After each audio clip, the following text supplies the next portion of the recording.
Mi nombre es Esteban y lo que voy a contar no es para los débiles de corazón. Sucedió hace 10 años, cuando yo estaba en el fondo del pozo.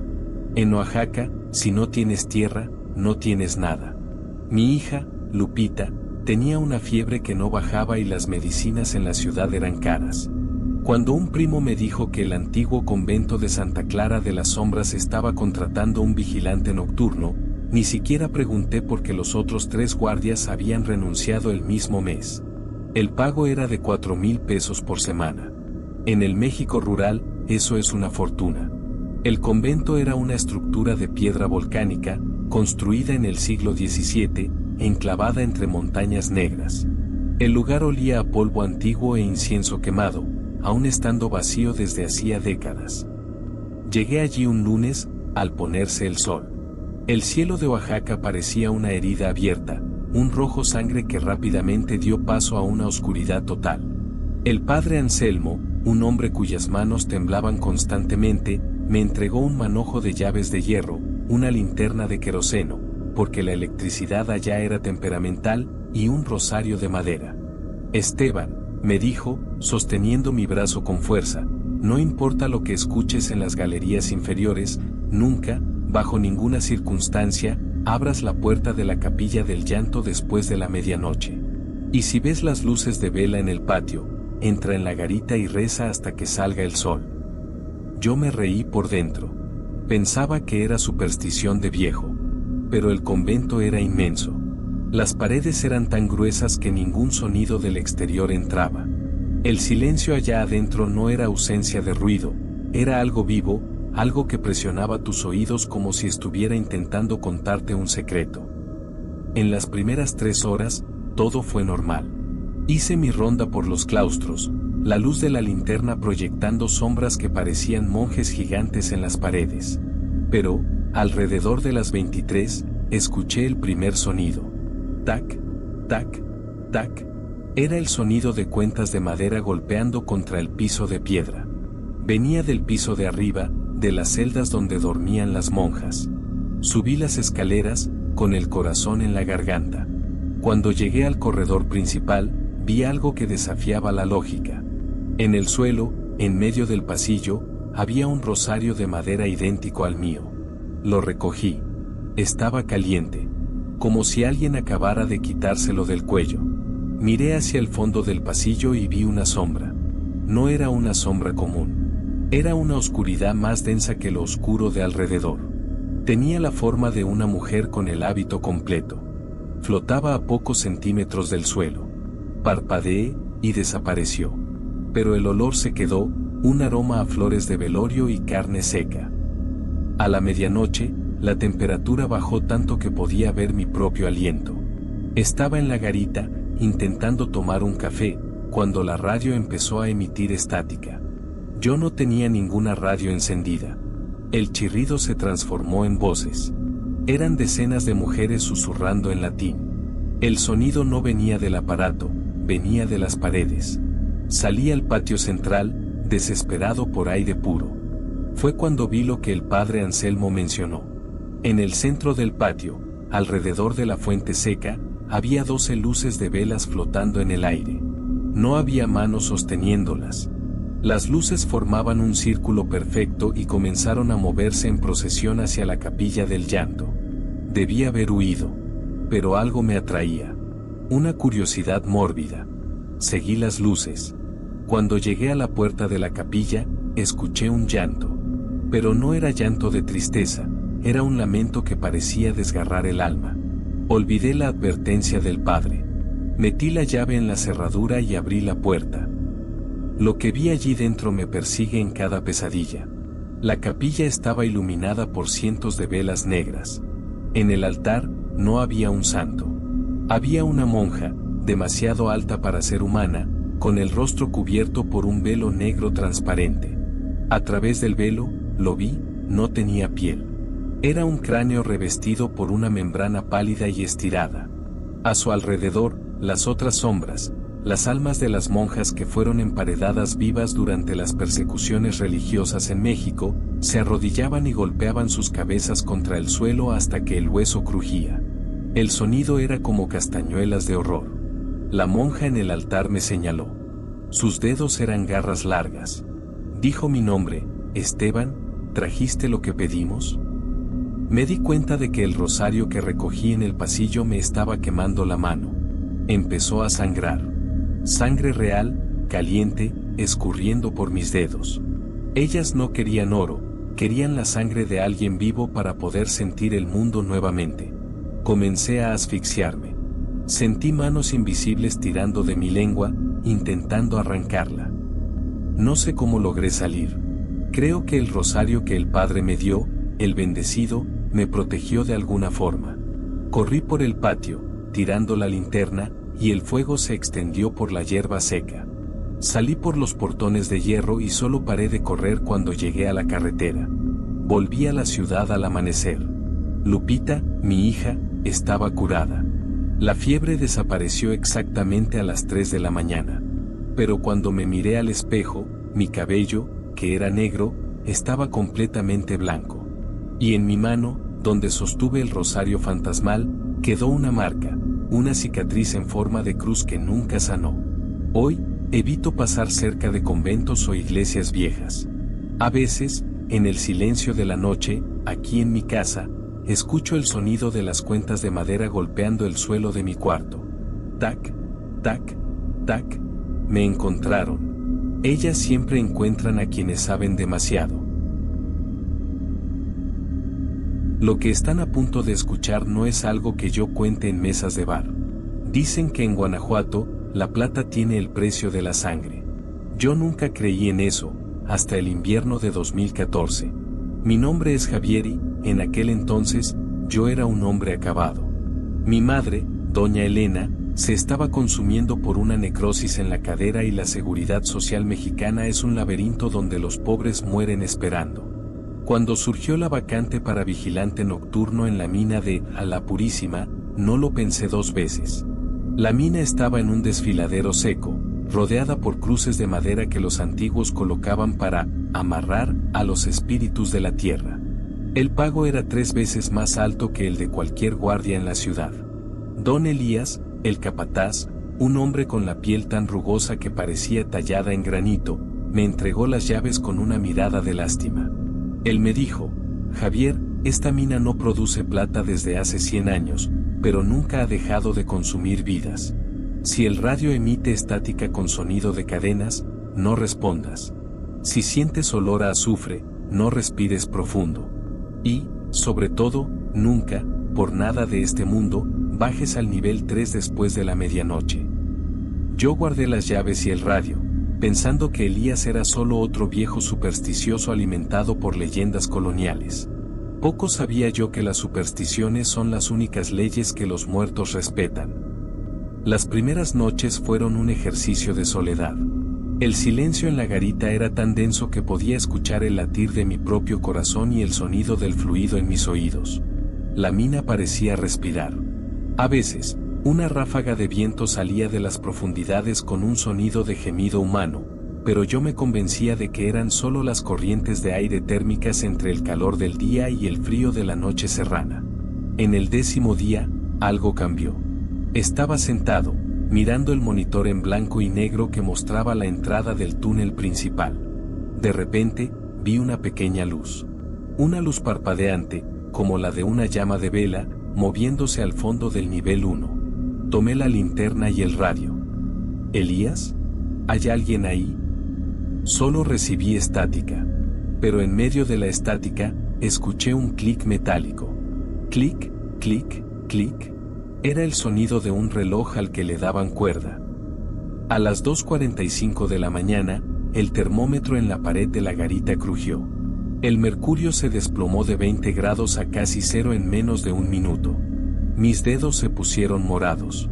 Fue entonces cuando el monitor del nivel 3, que debería haber estado apagado, se encendió solo.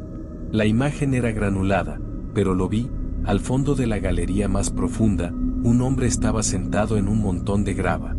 Sostenía algo brillante. Una fuerza invisible, una curiosidad enfermiza, me impulsó. Tomé el elevador de metal, esa jaula oxidada que rechinaba como si estuviera sufriendo. A medida que bajaba, el aire se volvía pesado, con un olor a carne seca y cuarzo. Cuando las puertas se abrieron en el nivel 3, mi linterna parecía más débil, como si la oscuridad allí fuera sólida y se estuviera comiendo la luz. Caminé 100 metros galería adentro. El techo de piedra parecía estar bajando. Fue entonces cuando lo vi en el suelo, el reloj de bolsillo de oro puro. Cuando lo recogí, sentí una descarga eléctrica que recorrió mi brazo hasta la nuca. El reloj estaba caliente, pulsando como un órgano vivo. Al abrir la tapa, no había números. Había solo un ojo humano hiperrealista pintado en la esfera, cuyas venas parecían moverse. El tiempo no pasa aquí dentro, Javier. La voz no vino del túnel, vino de dentro de mi propio pecho. Apunté la linterna hacia un lado y allí estaba él. Un minero inmenso, pero su piel no era de carne. Era una costra de mineral de plata y cuarzo. Donde deberían estar los ojos, brotaban cristales puntiagudos que brillaban con una luz interna siniestra. No tenía boca, solo una hendidura en la piedra por donde salía aquel polvo brillante. Extendió la mano, y el sonido de sus articulaciones era el sonido de piedras triturándose. Detrás de él, la oscuridad comenzó a desplegarse. Cientos de sombras emergieron de las paredes de roca. No eran bultos, eran hombres y niños, todos con partes del cuerpo transformadas en mineral. Eran los tragados por la tierra. Comenzaron a golpear sus picos contra las paredes en un ritmo hipnótico. Tac, tac, tac. Cada golpe resonaba en mis dientes, como si estuvieran minando mi propia alma. Aquel hombre de cuarzo se acercó. Sentí el frío irradiando de él. Tocó mi hombro, y vi, horrorizado, que mi chaqueta y mi piel comenzaron a transformarse en ceniza metálica en el punto de contacto. Me estaba convirtiendo en parte de la estadística. Sería apenas otra veta de plata en aquella montaña maldita. En un acto de desesperación, recordé que el reloj era lo que los retenía. Aquello era su ancla. Con un grito que me desgarró la garganta, corrí en dirección al pozo de ventilación, un abismo que bajaba hasta el nivel freático, cientos de metros abajo. El hombre de cuarzo dio un paso hacia mí, el suelo temblando con su peso. Arrojé el reloj con toda mi fuerza al abismo. El grito que hizo eco en la mina no fue un sonido, fue una onda de choque que me lanzó contra la pared. Todas las luces de cuarzo se apagaron instantáneamente. El silencio que siguió fue absoluto y aterrador. Me arrastré hasta el elevador, sintiendo mis piernas pesadas como el plomo. Don Elías me encontró desmayado en la boca de la mina al amanecer. No preguntó nada. Solo me dio un poco de café con aguardiente y dijo: sobreviviste porque no tuviste codicia, Javier. El reloj tienta a todos los que bajan allá. Renuncié ese mismo día. Mi madre tuvo su cirugía y hoy camina bien. Pero yo nunca volví a ser el mismo. Mis manos, desde aquella noche, tienen un brillo metálico bajo las uñas que nunca se quita, por mucho que las frote. Y lo peor, cada vez que miro un reloj común, siento que el ojo en la esfera de oro me está vigilando desde algún lugar en las profundidades de Guanajuato. Si alguna vez vas a las minas de México y escuchas un tic-tac viniendo de bajo tierra, no te detengas a escuchar. El tiempo allá abajo es eterno, y ellos siempre están buscando a alguien que sostenga el reloj en la próxima ronda. No voy a revelar mi nombre, pues ya he sido blanco de burlas por esto que les voy a contar. Trabajé como guardia de seguridad nocturno por más de 20 años, pero los 3 meses que pasé en el Hotel La Estampa cambiaron mi percepción sobre lo que llamamos realidad. El hotel, ubicado en el corazón de la Ciudad de México, era un laberinto de lujo e historia. Paredes de 2 metros de espesor, hechas de tezontle, esa piedra volcánica rojiza que parece absorber la luz en lugar de reflejarla. Yo era el ojo en la pared. Mi sala de monitoreo era un cubículo de 2 por 2 metros, enterrado en el sótano, justo debajo de la recepción. Tenía 16 pantallas frente a mí. 16 ventanas a un edificio que, de noche, moría. Guzmán, el jefe de seguridad, era un hombre de pocas palabras. En mi primer día, me entregó un manual de procedimientos. En la última página, escrita a mano con una tinta azul descolorida, había una instrucción que leí y releí, pensando que era una broma. Si el monitor 13 presenta sombras estáticas, no envíe patrulla física. Cierre los ojos por 10 segundos. Si la sombra persiste, apague las luces de la cabina. Lo que está en la pantalla no debe ver que usted lo observa, punto. El primer mes fue un aburrimiento absoluto. Pasaba las madrugadas tomando café frío y mirando los pasillos vacíos. Pero el cuarto piso tenía algo diferente. Era el único nivel que no había sido totalmente modernizado. La alfombra era de un rojo profundo, casi negro bajo el infrarrojo, y las lámparas eran réplicas de candelabros antiguos. En la madrugada del 14 de noviembre, a las 3:33 de la mañana, el silencio de mi sala se rompió por un chasquido proveniente del monitor 13. La imagen emitió estática, como si hubiera una interferencia magnética pesada. Al final del pasillo, saliendo de la pared al lado del cuarto 404, vi una mancha. Al principio, pensé que era un problema de los píxeles de la pantalla. Pero la mancha tenía volumen. Tenía forma. Era una mujer. Llevaba un vestido de novia, pero no era un blanco radiante. En el infrarrojo, el vestido parecía cubierto de lodo o algo más denso. Estaba de espaldas. Me quedé paralizado. Tomé el radio para llamar al botones del turno de noche, pero recordé la nota de Guzmán. Cierre los ojos por 10 segundos. Los cerré. Conté cada segundo sintiendo el sudor escurrir por mi nuca. Cuando los abrí, ella se había dado la vuelta. Ya no estaba al final del pasillo. Estaba a la mitad. Y estaba mirando directamente a la cámara. Sus ojos no brillaban como los ojos humanos en el infrarrojo, eran dos agujeros de vacío absoluto. Lo que pasó después desafía la física. Ella no caminó. Ella saltó de un fotograma a otro. En un segundo estaba a mitad del pasillo. Al siguiente, su rostro ocupaba la mitad de la pantalla del monitor 13. Podía ver los detalles. La piel era pálida y descascarada, como papel mojado que se secó al sol. Sus labios estaban cosidos con hilos de plata, pero intentaba gritar, y yo podía escuchar el sonido, no por los altavoces, sino desde dentro de mi propia mandíbula. Un sonido de agua burbujeando en pulmones llenos. Estaba aterrorizado. Por lógica, ella estaba en el cuarto piso. Yo estaba en el sótano. Había 4 pisos de escaleras y un elevador entre nosotros. Pero entonces, el monitor 12, tercer piso, parpadeó. Ella estaba allí. Luego el monitor 11, segundo piso.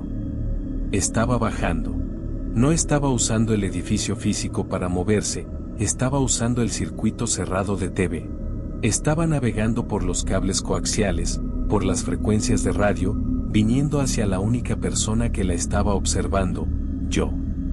El pánico se apoderó de mí cuando el monitor 01, la cámara que estaba exactamente sobre la puerta de mi sala, mostró su figura.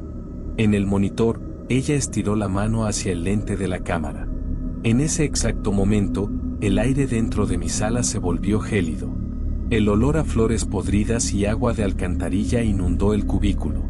Escuché el pomo de la puerta girar. Clac, clac. Miré hacia la puerta física. No había nadie. Pero cuando miré el monitor, la novia estaba atravesando la puerta. Veía su mano atravesar la madera en el monitor, mientras que en la vida real, la puerta permanecía cerrada. Fue entonces cuando me di cuenta del horror. Si ella completaba el cruce en el monitor, saldría de la pantalla hacia mi sala. Apagué el interruptor de la cabina, como ordenó Guzmán. Me quedé en la oscuridad total, solo con el brillo fantasmal de los monitores. En el monitor 01, vi que la novia se detuvo. Parecía confundida. Sin la luz de la sala para guiarla, perdió la referencia. Se acercó a la pantalla del monitor por dentro y pegó el rostro al vidrio. Yo estaba a centímetros de ella, solo el cristal del monitor nos separaba. Podía escuchar su susurro. ¿Por qué apagaste la luz? Yo solo quería que alguien viera lo frío que es allá abajo. Punto. Me quedé en esa oscuridad por 3 horas, rezando todas las oraciones que conocía. Cuando el sol empezó a filtrarse por las rendijas de la recepción allá arriba, la imagen en los monitores volvió a la normalidad. Guzmán llegó a las 6 de la mañana. Me miró, vio mi estado deplorable y solo asintió con la cabeza. Me llevó hasta el archivo muerto del hotel. Allí, me mostró periódicos de 1629, el año de la gran inundación de la Ciudad de México. El hotel fue construido sobre las ruinas del convento de Santa Úrsula. Durante la inundación, que duró 5 años, las celdas del sótano fueron selladas por el lodo y el agua. Una novicia, que estaba siendo castigada en aislamiento en lo que hoy es el hueco del elevador, fue olvidada. Murió en la oscuridad, con el agua subiendo lentamente hasta el techo, sin nadie para presenciar su fin. Ella no quiere venganza, Roberto, dijo Guzmán, limpiando sus gafas oscuras. Ella solo quiere un observador. Vive en la luz que las cámaras emiten. Si la miras, le das existencia. Y ella está hambrienta por existir de nuevo. Renuncié ese mismo día. No pasé a recoger mi último sueldo.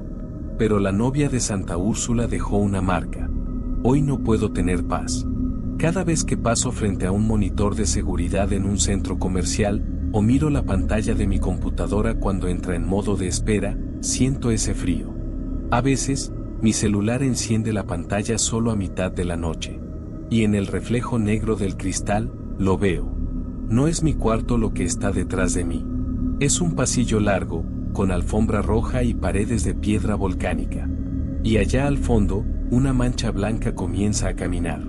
Ella descubrió que el mundo ahora está lleno de cámaras, Roberto. Ya no necesita el hotel La Estampa. Ahora vive en cada lente, en cada sensor, esperando solo que alguien, en algún lugar, mire la pantalla por demasiado tiempo. Mi nombre es Miguel Ramos y, hasta mis 30 y pocos años, no creía en nada que no pudiese ver o tocar. Mi vida era simple, trabajando en la hacienda de la familia en Tlaxcala. Pero un año de sequía casi nos llevó a la quiebra. Fue entonces cuando mi tío, que era el panteonero del antiguo cementerio municipal de Nuestra Señora de los Olvidados, en la periferia de la ciudad, enfermó. Me pidió que lo sustituyera en el turno de la noche por unos meses. El cementerio no era grande, pero tenía una historia pesada. Fundado en el siglo XVII sobre un antiguo asentamiento prehispánico. La capilla era minúscula, y la casa del celador, donde yo me quedaba, era más bien una cabaña de piedra. El salario era bajo, pero incluía vivienda, y mi familia necesitaba cada peso. En mi primer día, mi tío me hizo prometer algo: Miguel, los que descansan aquí solo quieren paz. No perturbes a los de la tierra. Y, por favor, nunca bajes al osario secreto después del ponerse el sol. Hay una sed que nunca se sacia allá abajo. Yo me reí. ¿Sed? ¿En un lugar lleno de muertos? ¡Qué tontería! Las primeras noches fueron de adaptación. El cementerio era un lugar de sombras danzantes, pero pacífico. El olor a tierra húmeda y velas quemadas me calmaba. Mi deber era solo verificar los portones y rondar los pasillos principales con mi linterna. Pero, hacia la tercera semana, comencé a sentir algo diferente. No era un sonido, era una presión en el aire. Como si la propia tierra estuviera respirando. A las 2 de la mañana, mi linterna, que siempre funcionaba perfectamente, comenzó a fallar, parpadeando de forma errática. Yo estaba cerca de la parte más antigua del cementerio, donde las tumbas eran solo losas de piedra carcomidas por el tiempo. Escuché un susurro. No era una palabra, sino una sílaba repetida. ATL. ATL. Pensé que era el viento, pero el aire estaba inmóvil. Volví a la cabaña, incómodo. Intenté encender la radio para escuchar algo de música, pero solo escuché estática. Y, de repente, en medio de la estática, un sonido. Era un sonido de goteo, pero muy fuerte, como si viniera de una fuente subterránea. Goteo, goteo, goteo, y una voz, casi un lamento, repetía sin cesar: agua, agua. La curiosidad me corroía. Me acordé del osario que mi tío mencionó. Estaba bajo la capilla, con una entrada discreta detrás del altar. Una puerta de hierro oxidada que parecía no haber sido abierta en siglos. Sabía que no debía hacerlo. Pero la sed en la voz, el goteo incesante, era casi un llamado. Tomé una llave antigua que estaba colgada en la pared de la cabaña, una llave que parecía tener la edad de la propia capilla. Cuando metí la llave en la cerradura, escuché un chirrido agonizante que resonó por todo el cementerio.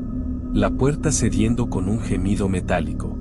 Allá adentro, la oscuridad era absoluta, más densa que la propia noche. El olor era a tierra seca, polvo y algo más. Algo dulce y pútrido al mismo tiempo.